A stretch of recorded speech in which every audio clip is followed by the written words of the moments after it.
Halo teman-teman, kita akan update untuk pergerakan Bitcoin Ethereum ya di weekend menjelang untuk closing dari weekly time frame. Kita akan coba cek sama-sama pergerakannya seperti apa ya. Langsung aja kita akan coba cek dari Bitcoin dulu yang pertama, kayak biasanya di time frame weekly ya. Teman-teman bisa coba cek untuk potensial close weekly kita sebenarnya cukup solid ya. Dari beberapa minggu untuk koreksi, kita lihat koreksinya nggak signifikan ya, dia cuma maksimal sampai area 98. Setelah itu kita potensial close dengan engulfing juga, jadi ada potensial untuk minggu depan kita melanjutkan untuk kenaikannya gitu di time frame weekly ya. Untuk daily-nya gimana? Untuk daily-nya juga masih ada resisten ya. Resistennya ini resisten kuat dan juga ada resisten trendline.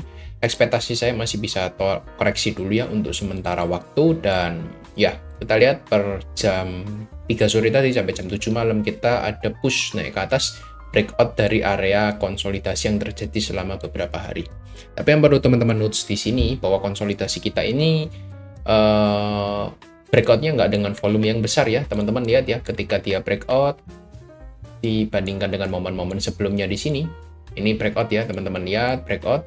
Lalu teman-teman lihat ya, ketika dia breakout ya kemarin, maaf tadi ya jam 3 sore kita lihat volumenya kecil banget ya, nggak besar karena memang hari ini hari weekend, jadi ya nggak ada volume yang gimana-gimana banget gitu. Ini bisa jadi area manipulasi sebelum dia drop ke bawah seperti target yang sudah kita sampaikan gitu.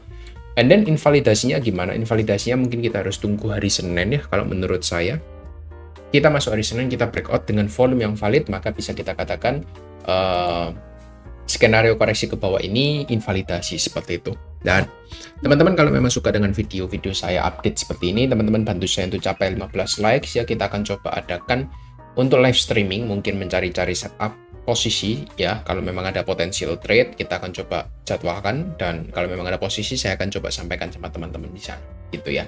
Bagaimana cara saya mengambil posisi, melihat market, nah itu nanti kita akan coba bahas di sesi live trading ya, seperti itu. Kurang lebih itu untuk pergerakan dari Bitcoin, nggak yang gimana-gimana. Time frame yang kecil 30 menit, ini kelihatan kita breakout dari area konsolidasi di sini ya, break. Lalu ekspektasinya ya kita masih retest dengan korektif dulu ke bawah seperti itu. Jadi masih ada potensial untuk turun.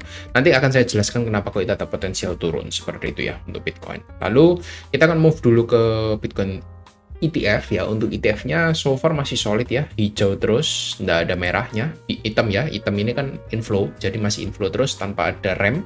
Juga mencapai all time high juga untuk inflow-nya. Jadi ya so far so good untuk Bitcoin inflow-nya seperti itu untuk ETF-nya. Lalu kita akan coba cek dari USDT dominance. For USDT dominance kita coba cek dari weekly time frame, ini ada potensial kita untuk reject di minggu ini. Jadi sejalan ya sama Bitcoin-nya tadi yang berpotensi untuk all time high lagi, di USDT-nya juga potensi untuk koreksi ke bawah lagi seperti itu. Jadi masih satu view yang sama untuk saya untuk USDT dominance-nya gitu. Tinggal di time frame yang lebih kecil kayak daily, bagaimana dia nanti follow up untuk proses koreksi di bearish flag yang terjadi di sini gitu. Jadi semoga aja dia nggak breakout lagi ya untuk time frame yang lebih kecilnya, karena kalau memang saya lihat di time frame 4 jamnya dia cukup ketahan di area support yang sudah kita tandai berkali-kali di sini. Ada potensial untuk reject dulu ya. Mungkin kalau naik ya dia akan tutup gap yang ada di atas ini. Ini ada gap besar, gap lebar yang terbentuk yang belum di fill gitu. Kurang lebih itu untuk view saya untuk USDT dominance-nya. Ya, jadi kalau misalnya memang kita harus naik ya nanti Bitcoin-nya akan koreksi seperti yang sudah kita sampaikan ke bawah. Itu ya. Itu alasan kenapa saya bilang masih ada potensial untuk koreksi. And then untuk altcoin-nya, gimana untuk movement altcoin-nya? Apakah bisa make a move dalam jangka waktu dekat? Belum ya. Menurut saya juga masih cukup jauh untuk altcoin-nya. Sayangnya seperti itu karena tidak ada sign untuk pelemahan. Bahkan kita lihat dia sudah change of character lagi atau break of structure ya kalau teman-teman yang lihat di time frame yang weekly-nya. Tapi kalau di daily-nya sih change of character gitu. Karena dia sudah sempat untuk break dari structure sebelumnya, lalu dibalas dengan change of character lagi. Potensinya higher high masih jauh ke atas ya.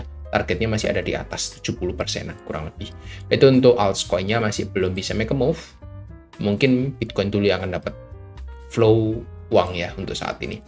Untuk total market cap-nya ada potensi untuk naik dulu ke atas, mengejar area resistennya ya, resisten dari flag yang pattern yang sudah terbentuk dari lama ya, kurang lebih dari bulan Mei seperti itu.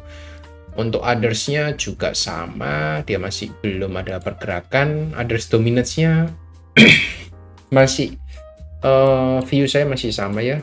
Untuk wave 5 ke bawah ini masih ada potensi untuk koreksi ke bawah untuk others dominance-nya.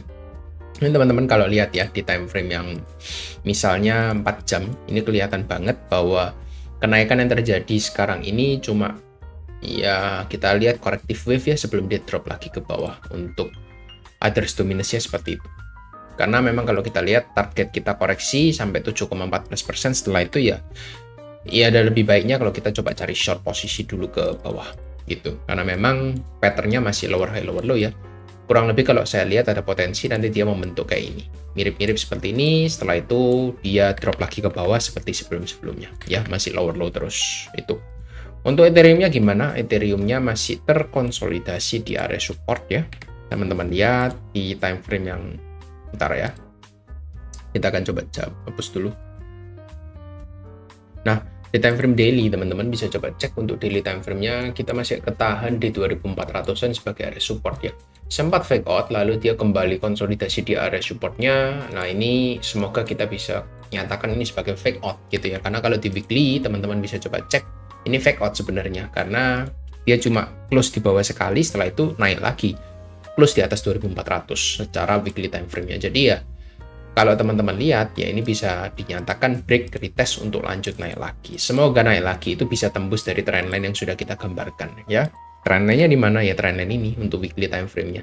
Nah, ini kalau misalnya memang kita bisa tembus ya, maka itu akan lebih bagus untuk Ethereum ya. Dia bisa kembali kejar ke all time high yang sebelumnya ada di sekitar 4.000 dolaran ya.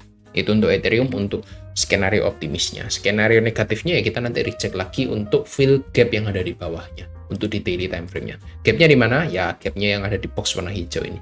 Teman-teman bisa coba cek sendiri areanya karena cukup jauh kalau memang saya harus nyatakan sekarang. Karena bisa minus 20% lebih untuk Ethereum. Ya, bad skenario-nya seperti itu. Terakhir, untuk total 3-nya sih masih reject ya dari area support-nya. Hopefully masih bisa naik lagi ke atas untuk total 3 market cap-nya seperti itu. Tapi kita sudah dekat dengan area resisten, jadi hati-hati buat teman-teman yang memang punya posisi di alts, koin ya, terutama ada potensi memang kita akan koreksi dulu ke bawah seperti itu ya. Kurang lebih itu aja dari saya. Thank you semua yang sudah tonton sampai habis untuk video ini. Nanti kita akan coba adakan live streaming ya, dan kalau memang teman-teman mau dan teman-teman suka ya, kurang lebih itu.